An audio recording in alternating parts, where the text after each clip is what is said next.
So in this video, we're just going to quickly look at what we need to do if we have products of cosine and sine functions where the periods differ.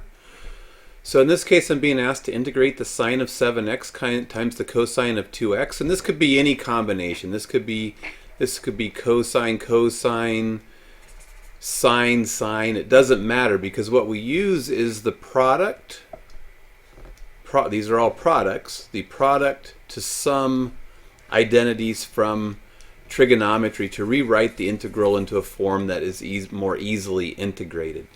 So we start with the integral that we have, which is the sine of 7x times the cosine of 2x dx.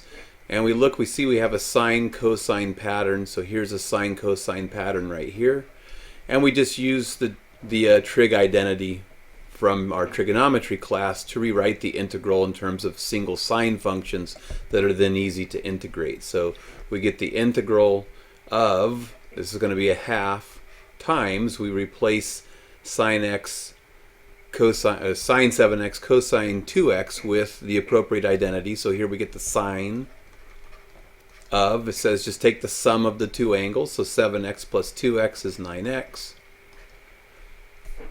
plus take the sine of the difference of the two angles, so we get 7x minus 2x is 5x dx. And then we want to notice that the 1/2 is just a constant being multiplied by the parentheses, which means it can be factored out in front of the integral. And now we just go ahead and integrate. The antiderivative of sine of 9x is going to be minus 1/9 times the cosine of 9x, and we could check our work on that by taking this derivative. The derivative of the cosine is cosine of 9x is minus the sine of 9x. So we need the minus out here to kill the minus we would get from taking the derivative. And then the chain rule would say take the derivative of the inside, so we'd get a 9, and this 1/9 is out here to kill that off so that we get the sine of 9x. And similar process here, we're going to need a minus 1/5 times the cosine of 5x, and this is going to be, of course, plus the constant of integration.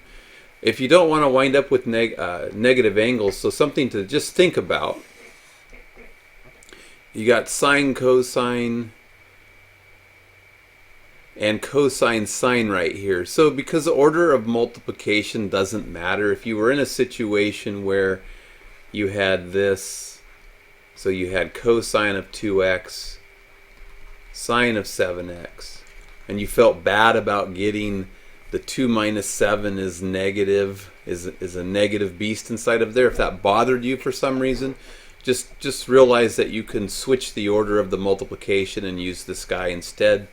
The minus sign is not a big deal when it shows up in the cosine function though, because if we did get something like the cosine of negative 5x, remember we have a trig identity that says that the cosine of x and the cosine of the opposite of x are the same, and that's because the cosine function has even symmetry with respect to the y-axis.